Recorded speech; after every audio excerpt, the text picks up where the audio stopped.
네, 오늘 함께 나눌 하나님 말씀 보도록 하겠습니다. 마이크 괜찮으세요? 혹시 너무 크거나 그러진 않으세요? 괜찮아요?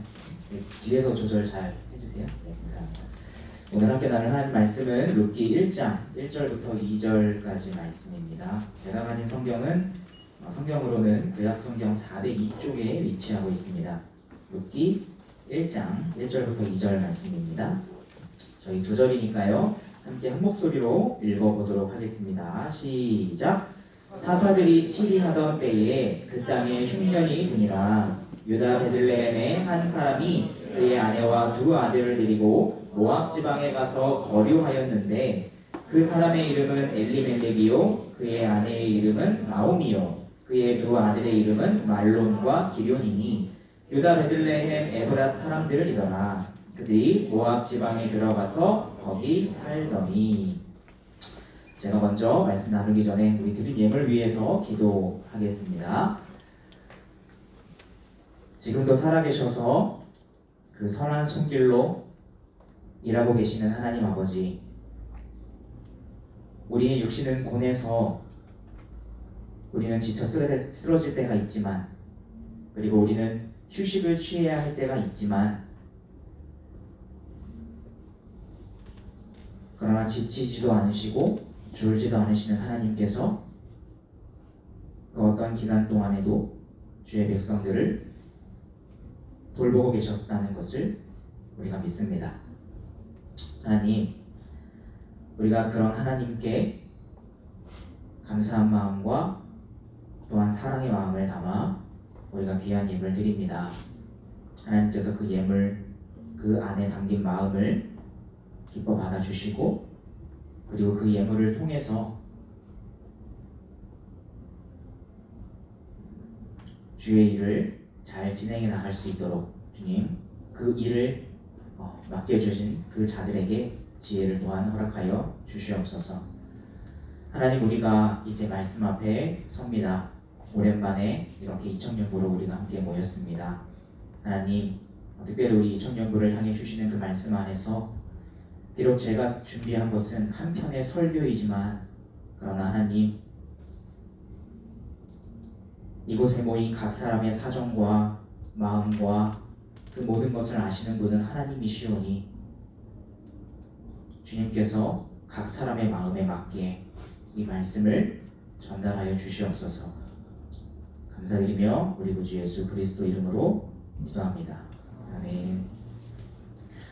오늘 본문 말씀 중심으로 해서 우리 사사들이 치리하던 때에 라는 제목으로 함께 말씀을 나눠보고자 합니다. 우리 원래 이 코로나 전에는 베드로 전서를 하고 있었잖아요, 그죠? 원래 그냥 베드로 전서를 이어서 계속 할까 생각을 하다가 뭐 한편으로는 조금 변화를 주고 싶기도 했었고, 또 한편으로는 또 이 시기에 맞게 또 나누는 말씀이 되었으면 좋겠다 싶은 생각에 잠시 룻기로 틀었습니다. 이렇게 짧죠? 한 4장밖에 안 돼요. 그리고 구약 성경에 있다 보니까 구약 성경은 보통 이제 또 이야기체로 돼 있어요. 그래서 베드로전서 할 때는 막 한 절 갖고 되게 막 3주하고 그랬잖아요. 예, 룻기는 좀 빠르게 좀 나갈 수 있으면 나가보고자 합니다.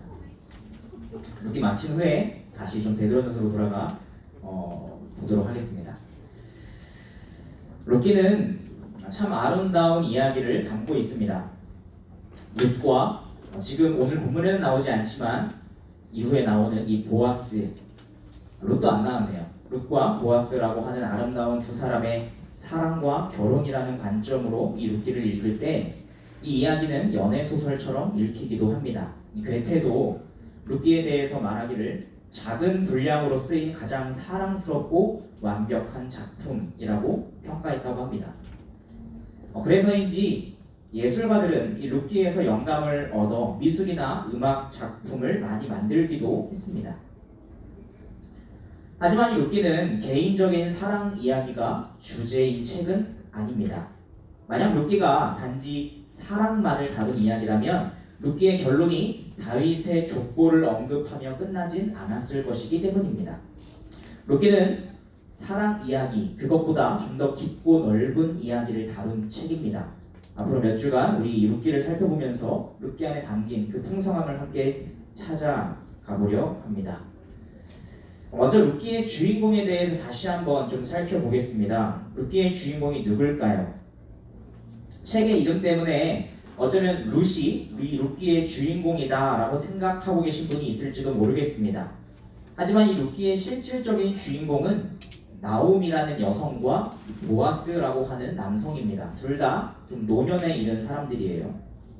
또 나오미와 보아스 중에서도 나오미가 좀 더 중요한 비중을 차지하고 있습니다. 왜냐하면 이 룻기는 이 나오미라고 하는 한 늙은 여성이 정말 가진 것이 아무것도 남은 게 없어서 다 잃어버리는 상태, 그야말로 텅 비는 상태가 되는 것으로 시작해서 그 여인이 다시 가득 차는 것, 그 여인의 삶이 다시 가득 차는 것으로 마무리되기 때문입니다. 그러니까 이 룻기는 나오미라는 한 늙은 여인의 인생이 왜 텅 비게 되었는지, 그리고 그 텅 빈 인생이 어떻게 채워졌는지에 대한 이야기이고, 궁극적으로는 그 모든 일의 배후에서 역사하신 하나님에 대한 이야기입니다. 우리 이런 관점으로 룻기 말씀을 함께 나눠보도록 하겠습니다. 오늘 우리가 나누게 될 이 룻기 1장 1절부터 2절 말씀은 룻기 전체의 서론이자 배경입니다. 우리는 이 부분을 잘 읽어야 합니다. 왜냐하면 서론에서 이후에 나올 이야기 전체를 해석할 수 있는 틀과 단서들이 제공되기 때문입니다. 보시면 먼저 시간적 배경이 나와 있어요. 룻기의 시간적 배경이 언제라고 합니까? 사사들이 치리하던 때라고 나와 있어요. 아시는 분도 계시겠지만 이 시기는, 이 사사들이 치리하던 때, 이 시기는 이스라엘 역사상 가장 어두웠던 시대입니다. 여호수아와 함께 가나안 땅에 들어온 이스라엘 백성들은 첫 번째 점령지였던 그 여리고성을 함락시킬 때만 해도 금방 가나안 땅을 다 점령할 수 있을 것만 같았어요. 하지만 가나안 정복은 그렇게 쉽지 않았죠. 결국 가나안 정복을 다 완수하지 못하고 지도자 여호수아가 죽게 됩니다. 그리고 그 남은 땅, 여전히 정복해야 할 그 지역은 모두 후대에게 남겨졌죠. 그러나 이 여호수아 이후의 세대는 가나안 민족들과 갈등하면서도 동시에 협력하면서 함께 살아가는 쪽을 선택했습니다. 아니, 차라리 함께 사는 것이었다면 다행이었을 정도로 오히려 역으로 지배를 당하는 경우가 많았습니다. 그럴 때면 사사라 불린 자들이 일어나 하나님의 능력을 힘입어 이스라엘을 그 억압에서 해방시키고 또 회복시켰습니다. 하지만 그렇게 평화의 기간이 찾아오면 결국 또다시 타락으로 무너지는 모습을 반복하던 때가 바로 사사시대였습니다. 기간으로 보자면 한 350여 년 정도 됐다고 하네요. 특별히 성경은 이 시대의 특징을 그때의 이스라엘의 왕이 없으므로 사람이 각각 자기 소견에 옳은 대로 행하였더라 라고 말합니다. 이 말은 이스라엘 백성들이 하나님으로부터 받은 그 말씀인 율법대로 살면 모두가 함께 살아가고자 노력하는 그런 사회를 구축할 수 있었음에도 불구하고 그것을 외면하고 각자 자기 마음에 좋을 대로 행하며 자신만의 행복과 이익을 추구했던 그런 시대였다는 것을 알려주는 것입니다. 신앙적으로는 끊임없이 우상 숭배와 종교의 사유화가 일어났고 사회적으로는 도덕적인 수준이 땅에 떨어져 짓밟혔던 시대였습니다. 감사하다고 말하기에는 너무도 참담하지만 사사기는 이러한 이스라엘의 당시 상황을 자세하게 기록하고 있습니다. 그래서 도대체 어느 정도였기에 이스라엘이 신앙적으로 또 사회적으로 그렇게 타락하고 부패했다고 말하는 것인지 그 정도의 심각함을 알 수 있도록 기록해 둔 것이죠.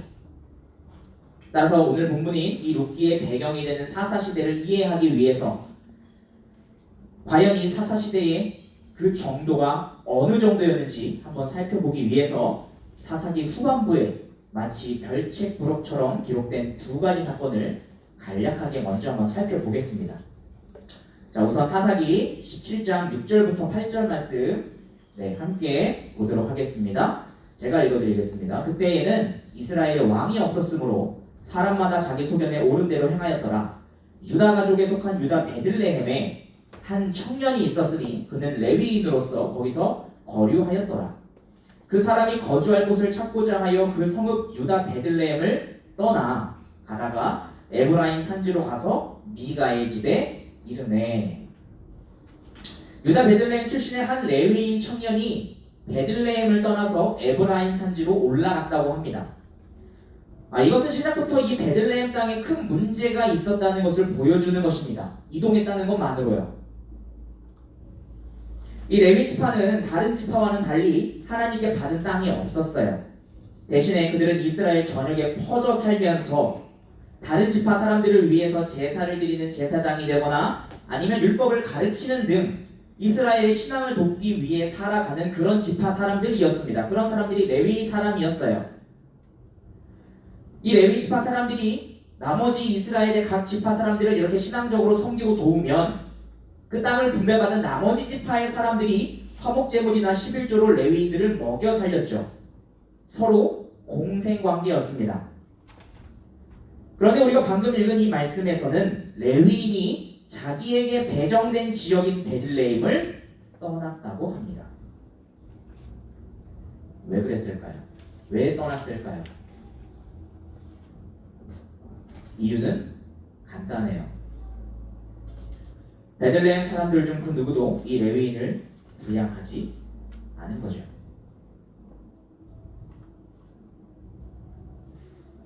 먹을 것을 함께 나누지 않았습니다. 그럼 과연 율법의 가르침은 받았을까요? 게다가 성경은 이 이야기의 말미에 이 청년의 정체를 알려주는데 그는 모세의 손자 요나단이었습니다. 이스라엘을 출애굽시켰던 그 모세의 손자가 이런 대우를 받았다면 다른 레위인들은 어떤 대우를 받고 살고 있었을까요? 여기서 끝이 아닙니다. 이 베들레헴을 떠난 모세의 손자를 받아준 에브라임 지파의 사람은 미가라는 사람이었는데 그는 이 레위인에게 일종의 월급을 주면서 개인 제사장으로 세웁니다. 사사기 17장 9절부터 10절입니다. 미가가 그에게 묻되 너는 어디서부터 오느냐 하니 그가 이르되 나는 유다 베들레헴의 레위인으로서 거류할 곳을 찾으러 가노라 하는지라. 미가가 그에게 이르되 네가 나와 함께 거주하며 나를 위하여 아버지와 제사장이 되라. 내가 해마다 은열과 의복 한 벌과 먹을 것을 주리라 하므로 그 레위인이 들어갔더라. 자, 여기서도 두 가지 문제가 있어요. 첫째, 이 레위인은 모세의 후손이지 아론의 후손이 아니에요. 그래서 율법에 의하면 제사장을 할 수 있는 사람이 아닙니다. 레위인 중에서도 아론의 후손만 제사장을 할 수 있죠. 나머지 레위인들은 뭐 성막을 이렇게 섬긴다던가, 그죠? 율법을 가르친다거나 아무튼 다른 일들로 섬겼어요. 제사장이 될 수 있는 권한은 없었어요. 그런데 이 사람은 모세의 후손인데도 불구하고 제사장이 됩니다. 둘 다 율법을 무시하고 있죠. 돈을 주고 세우는 자나 돈을 받고 세움 받은 자나 모두 잘못했습니다. 두 번째 문제는 좀 더 심각한데 미가가 이 레위인을 자기 집안의 복을 빌어주는 개인 제사장으로 삼았다는 것입니다. 종교의 사유화죠. 그 결과 미가는 이 레위인에게 분명 나를 위하여 아버지와 제사장이 되라고 말했음에도 불구하고 그를 자기 아들과 같이 여겼다고 합니다.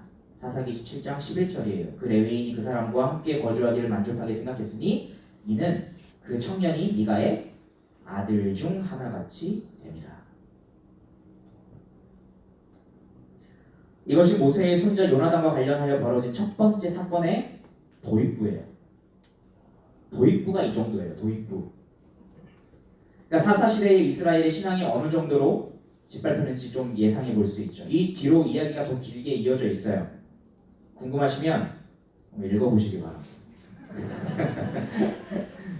이거는 잘 모르겠다. 그럼 제가 알려드릴게요. 나중에 언젠가. 아니면 뭐 찾아오시면 제가 알려드릴게요. 이 첫 번째 이야기가 이스라엘의 신앙이 무너진 이야기였다라고 한다면 이어지는 두 번째 이야기는 이스라엘 사회가 이제는 도덕적으로 얼마나 무너졌는지 알려주고 있습니다. 사사기 19장 1절부터 2절이에요. 이스라엘의 왕이 없을 그때에 에브라임 산지 구석에 거류하는 어떤 레위 사람이 유다 베들레헴에서 첩을 맞이하였더니 그 첩이 행음하고 남편을 떠나 유다 베들레헴 그의 아버지의 집에 돌아가서 거기서 넉 달 동안을 지내네. 자, 보시면 우리가 방금 앞서 이야기 나눴던 그 첫 번째 이야기와 좀 공통점이 있다는 거 보이세요? 그죠? 둘 다 이스라엘의 왕이 없다는 말로 시작을 하고 있고 또 누가 나오죠? 레위인이 나와요. 그죠? 게다가 지역도 비슷하죠. 모두 에브라임과 유다 베들레헴을 무대로 이야기가 진행되고 있습니다. 그러니까 모세의 손자 요나단은 원래 유다 베들레헴 지역에 있어야 하는데 그곳을 떠나 에브라임으로 갔고 거기서 미가의 개인 제사장이 됐습니다. 근데 반면에 지금 우리가 방금 읽은 이 19장에 나온 레위인은 에브라임 지파의 땅에 사는 사람인데 유다 베들레헴에서 뭘 맞이했다고요? 첩을 맞이했다고요. 그러니까 이처럼 이 두 이야기 모두 유다 베들레헴과 에브라임을 중심으로 하는 사건이 기록되어 있어요. 그 이유는 이 두 지파가 이스라엘을 대표하는 두 가지 지파였기 때문이에요. 그러니까 이스라엘을 대표하는 이 두 지파와 관련된 사건을 연이어서 언급함으로써 이스라엘 전체가 총체적으로 죄악에 빠졌다는 것을 말해주고 있는 겁니다. 대표성을 가지고 있어요. 그것도 모두 율법과 관련된 레위인을 언급하면서 말입니다. 19장부터 21장까지 이 사사기의 마지막 부분은 우리가 방금 읽은 이 두 번째 이야기는 레위 사람과 그의 첩으로 인해 벌어진 사건이 또 길게 나오는데 되게 잔인하고 또 엽기적이에요. 이미 읽어보신 분들 계실 텐데 난 안 읽어봐서 모르겠다, 궁금하다, 읽어보세요. 근데 진짜 좀 잔인하고 엽기적이에요. 뭐 성경에 기록된 얘기니까 이게 막 토막 내고 이렇게 막 그 시체를 막 다 보내고 막 그러거든요. 어쨌든 이제 그 사건 때문에 결국 이스라엘 11지파와 베냐민 지파 사이에 전쟁이 벌어집니다. 내전이죠, 그죠? 이 전쟁에서 이스라엘 11지파는 4만 명이 죽고 베냐민 지파는 2만 5천 명이 죽어요. 그리고 베냐민 지파 같은 경우는 특히 남자가 고작 600명밖에 안 남아요. 애초에 지파 자체의 존립 위기가 차지한 것입니다. 이 두 사건은 모두 사사기 제일 끝에 위치해 있어요. 그죠? 17장부터 21장 제일 끝에 있어요. 하지만 이 두 사건은 모두 사사시대 말기가 아니라 그나마 신앙적으로 괜찮았다고 평가되던 사사시대 초기에 있었던 일이에요. 그래서 더 충격적인 거죠. 그리고 바로 이것이 유다 베들레헴과 에브라임을 중심으로 보여주는 사사시대 이스라엘의 신앙적 상태 그리고 도덕적 상태입니다. 그리고 오늘 본문인 이 룻기는 바로 이와 같은 시대와 장소를 배경으로 하고 있는 것입니다. 어느 정도인지 아시겠습니까? 그런데 이 왕이 없어서 자기 소견에 옳을 대로 행했다라고 하고 있는 이 사사시대와 이 오늘 본문인 룻기를 연결시켜보면 룻기는 첫 시작부터 참 의미심장하다는 것을 우리는 발견하게 됩니다. 왜냐하면 지금 이 룻기에서 가장 처음 등장하고 있는 인물 누구죠? 2절에 나오고 있죠? 누가 나옵니까? 엘리멜렉이 나와요. 사사기 지금 룻기에서 가장 처음 등장하는 인물이에요. 이 엘리멜렉의 이름 뜻이 나의 하나님은 왕이시다예요. 그러니까 왕이 없어서 자기 소견에 옳을 대로 행했던 사사시대에 룻기는 시작하자마자 나의 하나님은 왕이란 이름 뜻을 가진 지금 이 엘리멜렉을 등장시키고 있는 거예요. 그래서 룻기의 독자들로 하여금 야 그래도 사사시대에 하나님을 왕이라고 여기는 사람이 있었나 보다. 이 사람이 타락한 사사시대에 무슨 일을 할까? 이 사람은 뭔가 다르지 않을까? 뭐 이런 기대를 가지게 하는 효과를 줄 수 있겠죠. 그런데 그것도 잠시 이 엘리멜렉이 흉년을 피하기 위해 약속의 땅을 떠나 이방인의 땅으로 간 겁니다. 그게 오늘 본문입니다. 이 문제는 그리 간단한 게 아니에요. 이스라엘 백성들에게 땅이라는 것은 특히 이 가나안 땅은 아주 특별한 의미가 있는 것이었기 때문입니다. 그들에게 있어서 가나안 땅은 수백 년 전에 아브라함으로부터 이어져 내려온 그 하나님의 약속의 증거이자 자신들이 그 땅에 살고 있다는 것만으로도 그 증거가 실현된 거예요. 자신들이 가나안 땅에 살고 있다는 것은 곧 그들의 신앙 터전 그 자체였고 그들의 정체성이었어요.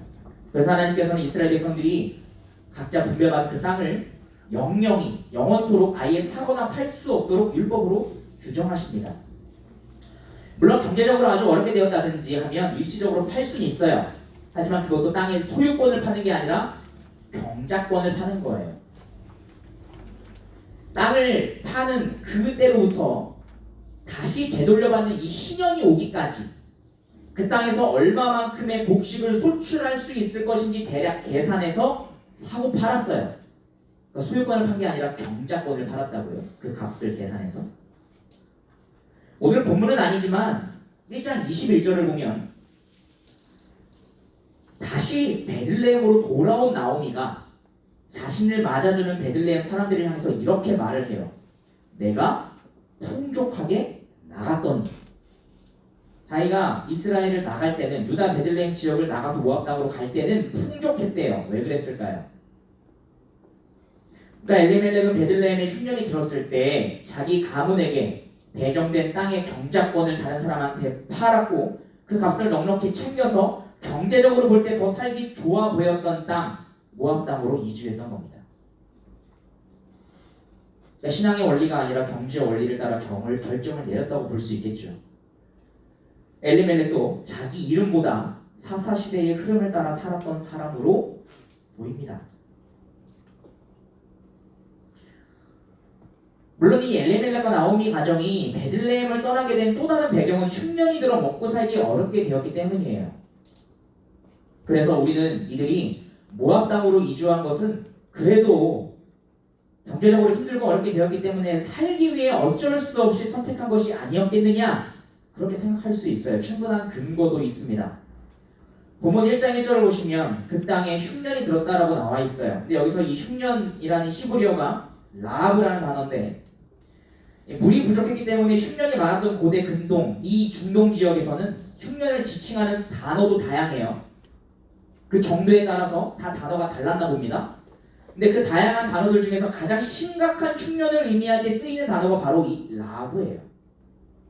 그러니까 먹을 것이 조금 부족한 정도가 아니라 먹을 것이 아예 없어 그냥 말라버린 상태, 그걸 의미하는 단어가 바로 이 라브라는 것입니다. 참을 수 있는 수준, 견딜 수 있는 수준, 그런 정도가 아니라 처절한 굶주림의 상태를 의미하는 단어라는 것이죠. 이걸 보면 엘리멜렉이 가족을 데리고 베들레헴을 떠난 것은 충분히 이해가 가기도 해요. 따라서 우리는 지금 이 엘리멜렉과 그의 가족이 약속의 땅에서 그 이방 민족의 땅으로 이주했다는 것 그 자체에 대해서 어떤 옳고 그름을 논하기 전에 애초에 이 끔찍한 흉년이 이스라엘 땅에 찾아온 이유가 무엇이었는지 먼저 좀 살펴볼 필요가 있습니다. 이 흉년은 그냥 자연현상이었을까요? 아니면 하나님의 의도적인 개입이었을까요? 하나님께서 모세를 통해 이스라엘을 인도하여 데려간 이 가나안 땅은 제대로 된 강이 하나도 없는 지역이에요. 나일강처럼 1년 내내 넘실거리며 흐르는 그런 큰 강이 없어요.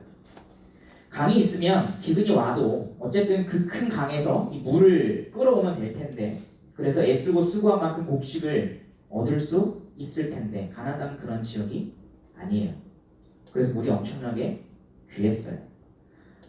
뭐 지금은 모르겠어요. 지금은 이제 유가가 엄청 떨어졌죠, 그렇죠? 비행기들이 다 운행을 안 하고 그러다 보니까 기름 가격이 엄청 떨어졌는데 몇 년 전만 하더라도 이 중동 지역에서는 물값이랑 기름값이 비슷했다고 해요.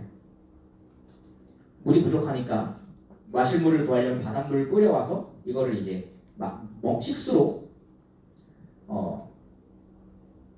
만들어야 되는데 그 바닷물을 끓여와서 식수로 만드는 비용이랑 기름을 볶는 비용이랑 비슷했대요.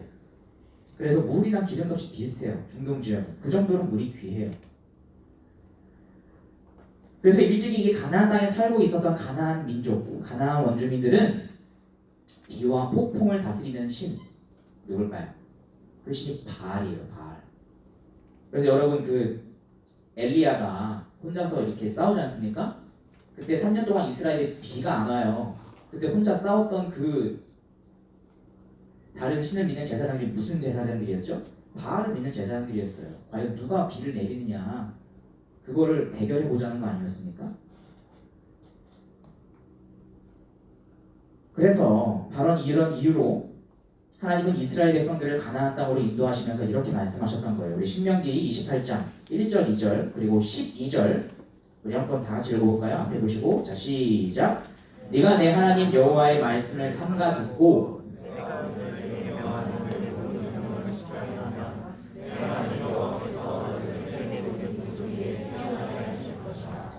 네가 내 하나님 여호와의 말씀을 청종하면 이 모든 복이 내게 임하며 내게 이르리니 여호와께서 너를 위하여 하늘의 아름다운 보고를 여시사 내 땅에 때를 따라 비를 내리시고 내 손으로 하는 모든 일에 복을 주시니 네가 많은 민족에게 꾸어줄지라도 너는 꾸지 아니할 것이요. 무슨 뜻이죠? 너희가 이제 앞으로 가나안 땅에 들어가게 될 건데 그 가나안 땅에는 비를 관장하는 최고신을 그 바알을 섬기는 사람들이 그 바알을 섬기고 있을 거야. 그런데 비를 관장하는 신은 바알이 아니라 나야 라고 알려주고 계시는 거예요. 그죠? 너희가 믿을 신을 선택하라 뭐 그런 걸 알려주시는 거죠. 그죠? 따라서 이스라엘 백성들은 하나님께서 그 계절에 맞추어 주시는 이른 비와 늦은 비를 내려주실 것을 의지하면서 농사와 목축을 해야 했어요. 그렇게 살아야 하는 땅이 가나안 땅이었다고요. 그리고 이것이 하나님께서 이스라엘을 다른 땅이 아니라 가나안 땅으로 인도하셨던 이유 중 한 가지입니다. 오직 하나님만 의지하고 또한 그분의 말씀에 순종하는 훈련을 하기 위한 땅이죠. 이것은 하나님께서 자기 마음대로 권력을 휘두르고 싶어서가 아니에요. 오히려 그 순종이야말로 이스라엘 백성들에게 가장 좋은 것이라는 사실을 그 누구보다 하나님께서 알고 계셨기 때문이죠. 율법대로만 잘 행하면 어떤 사회가 이루어진다고요? 공생하는 사회가 이루어진다고요. 그렇기 때문에 순종을 요구하신 것입니다. 그리고 반대로 이 불순종에 따르는 결과도 알려주십니다. 마찬가지로 신명기 28장 15절과 23절, 24절이에요. 네가 만일 내 하나님 여호와의 말씀을 순종하지 아니하여 내가 오늘 내게 명령하는 그의 모든 명령과 규례를 지켜 행하지 아니하면 이 모든 저주가 내게 임하며 내게 이를 것이니 하면서 저주에 관한 목록이 무지하게 많이 나오는데 그 중에 한 가지가 뭐냐 하면 네 머리 위에 하늘은 노출되고 내 아래의 땅은 철이 될 것이며 여호와께서 비 대신에 티끌과 모래를 내 땅에 내리시리니 그것들이 하늘에서 내 위에 내려 마침내 너를 멸하리라. 그러니까 이로 보건대 구약의 이스라엘 백성들에게 있어서 이 적절한 시기에 내리는 비는 하나님께 순종한 백성을 위한 복이었고 적어도 백성들에게 그렇게 여겨졌고 기근은 하나님께 불순종한 백성을 향한 징계와 저주로 여겨졌습니다. 그렇다면 오늘 본문 1장 1절에 나오는 그 땅에 베들레헴에 흉년이 드니라 라는 말을 우리는 무엇으로 이해할 수 있을까요? 베들레헴이 하나님의 징계를 받고 있었다는 의미로 볼 수도 있겠죠. 베들레헴뿐만이 아니에요. 온 이스라엘 전역이 흉년에 시달렸습니다. 만약 베들레헴만 흉년이 발생했다면 엘리멜렉은 굳이 이방인의 땅으로까지 나아가지 않았을 것입니다. 게다가 이 흉년이 더욱 징계였다는 걸 알 수 있는 것은 모압 땅은 이스라엘과 국경을 맞대고 있어요. 바로 옆에 붙어있는 땅이에요. 그런데 그런 모압 땅에는 흉년이 들지 않았어요. 그러니까 모압 땅으로 들어가서 거기서 정착해서 살죠.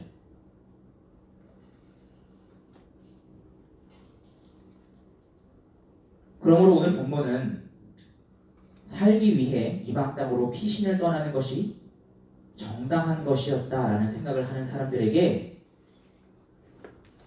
애초에 율법을 충실히 지켰다면, 그래서 하나님을 사랑할 뿐만 아니라 이웃을 사랑하는 삶을 살았다면 애초에 이런 흉년은 생기지 않았을 거야 라고 말하고 있는 거예요.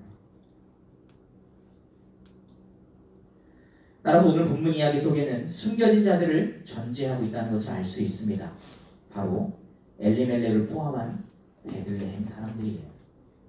단지 엘리멜렉이 그 가족을 데리고 땅을 떠났냐, 그것이 옳고 그르냐, 그걸 논하기 이전에 애초에 그 땅은 흉년이 왜 들었느냐, 그리고 그 땅에 흉년이 든 원인이 무엇이었느냐, 이걸 먼저 보아야 한다는 거죠.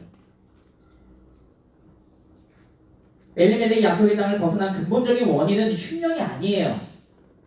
보다 근본적인 원인은 그들이 하나님을 왕으로 인정하지 않는 사람들과 함께 살고 있었다는 것이죠.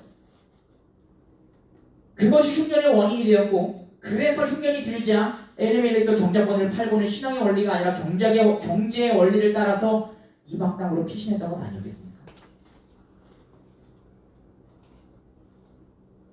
이처럼 하나님을 믿는 공동체의 어떤 죄악, 설령 성경을 가르친다 할지라도 정작 성령의 본질과는 다른 것을 가르쳐서 실상은 하나님의 말씀을 떠나 살게 만드는 것과 그로 인해서 그 공동체에 속한 개인과 그들의 가족들에게 미치는 영향력을 우리는 볼 수 있다는 거죠. 여러분, 각 개인은 그냥 내가 무슨 일을 해도 상관없는 그런 존재가 아니에요. 적어도 여러분이 그리스도와 연합되어 한몸된 교회의 일원이 되었다는 것을 여러분이 믿고 있다는 말입니다. 내가 생각하는 선택 하나, 내가 하는 어떤 행동 하나가 어쩌면 우리 공동체 전체에 영향을 미치고 있을지 모른다는 걸 우리는 염두에 두고 있어야 된다는 뜻이에요.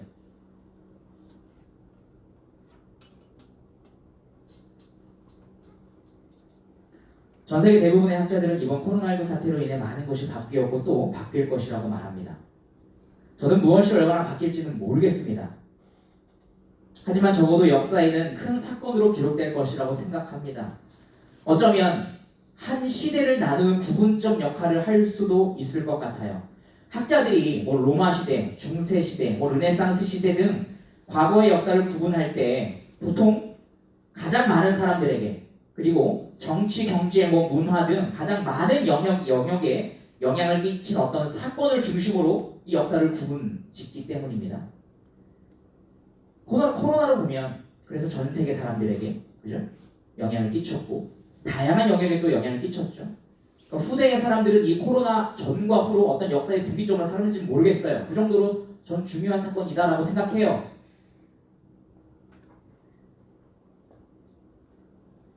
그래서 교회도 그 변화에 발맞춰 준비해야 한다는 목소리가 높아지고 있는 것 같습니다.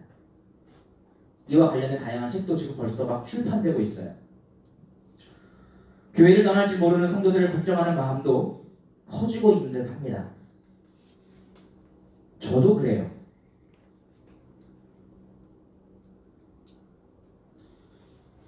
그래서 미래를 준비하는 것도 중요하고 연약한 성도들이 교회를 떠나지 않도록 하는 것과 교회를 떠나간 성도들이 다시 돌아오게 하는 것 중요해요. 어떻게 해야 될까 고민이 많아요. 답은 잘 모르겠어요.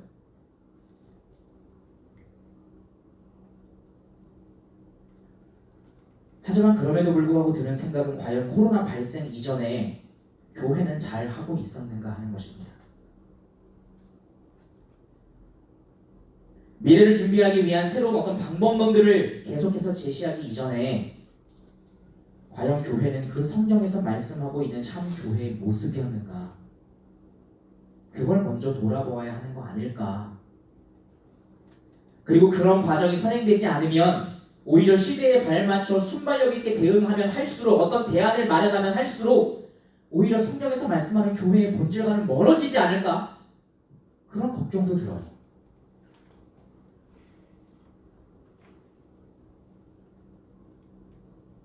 그러므로 우리는 우리 공동체가 과연 어떠했는지, 우리는 어떤 가치를 지향하고 있었고 그 가치는 정말 성경에 부합한 것이었는지, 성경에서 가르치고 있는 것이었는지, 그리고 우리는 그것을 위해 무엇을 하고 있었는지 우리는 먼저 함께 생각해 보아야 한다고 생각합니다.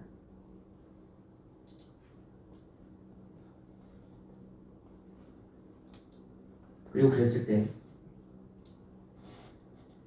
나오미가 텅 빈 것에서 시작했지만 가득 찼던 것처럼 저는 그런 발판을 마련할 수 있지 않을까 생각해요.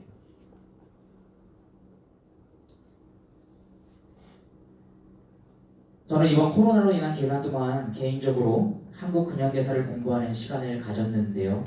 한 대목이 인상 깊게 남았습니다. 오늘 말씀을 마무리하면서 그 부분을 한번 잠시 나눠보고자 합니다. 황제가 주권을 일본 황제에게 넘겨준 1910년 이후 대한제국이 사라졌다. 그러나 황제의 주권 양도를 국민들이 인정하거나 일본이 주권 양도에 대한 한국인의 동의를 받은 것은 아니었다. 대다수 한국인들이 이에 반대하여 주권을 되찾기 위해 애썼다. 의병 전쟁에 참가했던 양반 유생들 상당수가 독립을 되찾아 황제의 자리를 찾아들여야 한다는 생각으로 실천했다. 이처럼 독립을 이전의 군주제로 돌아가는 것이라고 이해하는 생각을 목벽주의라고 한다. 그러나 계몽운동에 참가했던 지식계층은 독립이란 황제가 포기한 주권을 인민이 되찾는 과정이며 아래로부터 민주공화정의 새로운 국가를 창조하는 과정이라고 생각했다. 이런 생각은 1911년 청에서 황제 제도가 타파된 신의 혁명 이후 더욱 빠르게 확산되었다. 독립운동가들이 대단결하여 임시정부를 수립하자고 제안한 대동단결 선언은 이와 같은 상황을 잘 보여준다. 융희 황제가 마지막 황제입니다. 대한제국의 융희 황제가 삼보, 토지, 인민, 백성이죠. 정치를 포기한 경술년 8월 29일은 즉 우리 동지가 이를 계승한 8월 29일이니 황제권이 소멸한 때가 즉 민권이 발생한 때요. 구한국 마지막 날은 신한국 최초의 날이다. 누군가에게 대한제국의 황제가 주권을 포기한 이 경술년 8월 29일은 대한제국이 무너진 날이었습니다. 하지만 누군가에게 그날은 국가의 주권이 황제가 아닌 백성에게 있다는 것을 선언한 날이기도 했습니다. 그렇게 구한국의 마지막 날은 신한국의 최초의 날이 되었습니다. 지난 약 석 달 동안 자치 예비를 드리지 못했던 그 기간이 우리 모두에게는 힘겹고 아픈 시간이었을 것입니다. 하지만 어쩌면 그 힘든 시간은 우리가 앞으로 새로운 2000년으로 나아가는 길을 열기 위한 기간이었을지도 모릅니다.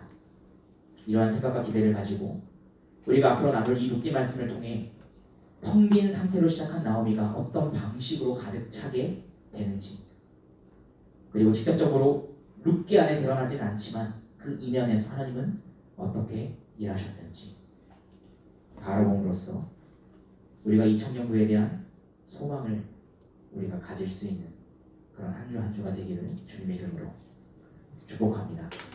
우리 이 시간 함께 찬양하고 기도하는 시간 가졌으면 좋겠습니다.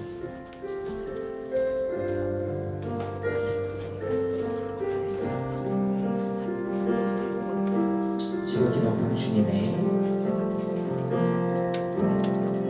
지극히 높은 주님의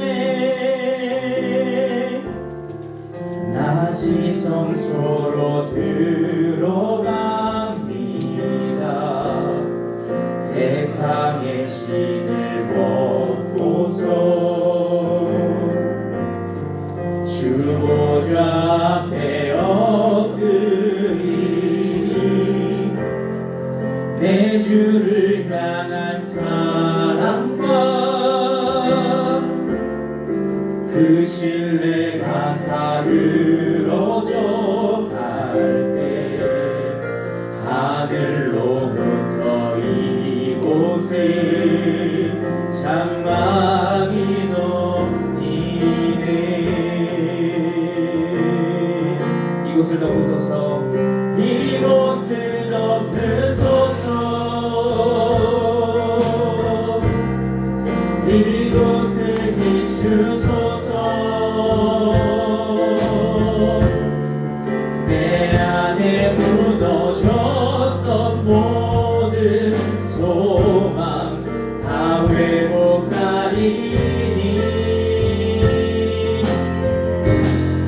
이곳을 지나소서, 이곳을 만지소서. 내 안에 죽어가는 모든 예배 다 살아나. 우리 좀 다시 한번 고백해 보겠습니다. 지극히 높은 주님의, 지극히 높은 주님의 낮이 성소로 들어갑니다. 세상의 신을 벗고서 주 보좌 앞에 엎드리니 내 주를 향한 사랑과 그 신뢰가 사그러져 갈 때 하늘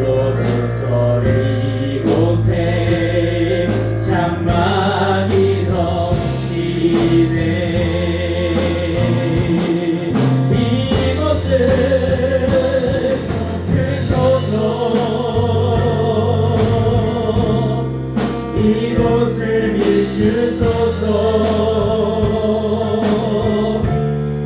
내 안에 무너졌던 모든 소망 다 회복하리니. 이곳을 지나소서. 이곳을 만지소서. 소서. 내 안에 하는 모든 예배 이곳을 덮으소서. 이곳을 덮으소서. 이곳을 비추소서.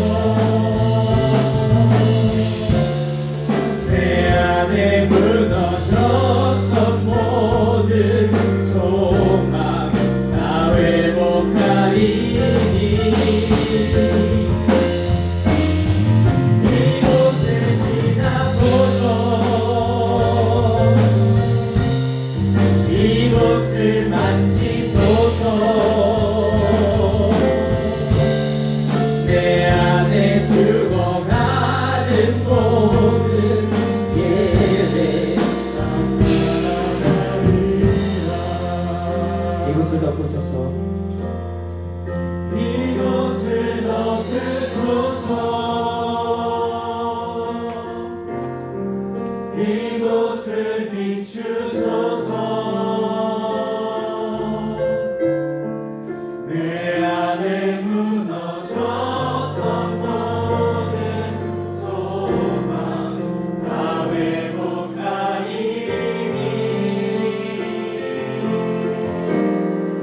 이곳을 지나소서. 이곳을 만지소서. 내 안에 죽어가는 모든 예배 다 살아나리라. 이 시간 먼저 좀 각자 자신을 돌아보며 기도했으면 좋겠습니다. 하나님, 과연 내 안에서 예배가 죽어가고 있었던 건 아닙니까? 하나님, 내 안에서 소망이 사그라져 가고 있었던 것은 아닙니까? 이전의 상태가 사실 그랬던 건 아니었을까요? 이 기간을 통해서 하나님, 그것을 돌아볼 수 있게 하심에 우리가 우리의 신앙을 돌아보게 하시고, 아버지 하나님, 우리가 그러한 마음으로 주 앞에 나갈 수 있도록 주여 도와주셔서 이 시간 우리 먼저 우리 각자 개인을 위해서 개인의 신앙을 돌아보며 주님 앞에 함께 좀 기도하며 나가는 시간 하도록 하겠습니다. 우리 주님 한번 부르시고 함께 기도하며 나가도록 하겠습니다. 주여.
우리 계속해서 좀 기도하며 나갔으면 좋겠습니다. 우리 이번에는 우리 미래를 바라보면서 우리 2000년을 위해 함께 좀 기도했으면 좋겠습니다. 하나님, 한 발 한 발 조심스럽게, 한편으로는 또 어렵게, 하지만 한편으로는 또 주님을 바라보는 가운데 기쁨으로 주님 나아갑니다.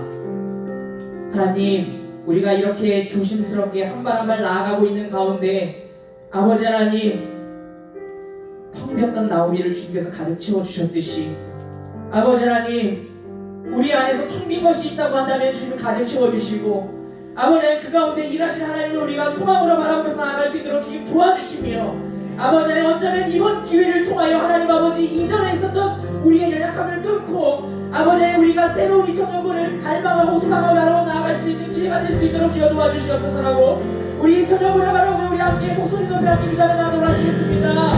주여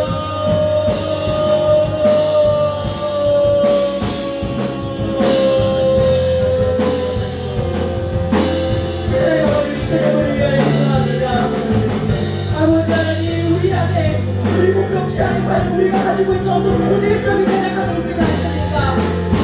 아버지 하나님, 그런 것이 있다고 한다면 아버지 하나님, 우리가 이번 일을 계기로 우리가 이 기간을 계기로 아버지 하나님, 우리가 그것을 끊고 아버지 하나님, 그것이 끊어지는 기간이 아버지 하나님, 곧 새로운 2000년도가 시작될 수 있는 날을 바라보면서 아버지 하나님, 나아갈 수 있도록 주여 도와주시옵소서.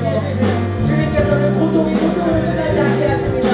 십자가에 달려 죽으신 그분께서는 하나님 도와하셨습니다. 주님은 언제나 우리에게 소망을 부어주시고 주님께서는 언제나 우리가 나아가야 할 방향을 주님의 말씀 안에서 기도를 통하여 함께 하십니다. 아버지 하나님, 우리가 주님의 말씀에 세밀하게 반응하며 아버지 하나님, 우리가 나아가야 할 바를 우리가 알지 못하다 우리가 주님의 말씀을 이제 나아갈 수 있는 그런 소명을 낼 수 있도록 도와주시고 아버지 하나님, 우리가 나아가는 그 모든 길 가운데 단지 어떤 합리적인 방법론만을 추구하는 것이 아니라 과연 교회는 어떠해야 하는가, 과연 교회의 본질은 무엇인가, 우리가 회복해야 할 이 전부가 교회에서 회복해야 할 모습은 과연 무엇인가에 대하여 아버지 하나님 바라보며 우리가 그것을 위하여 나아갈 수 있도록 도와주시옵소서.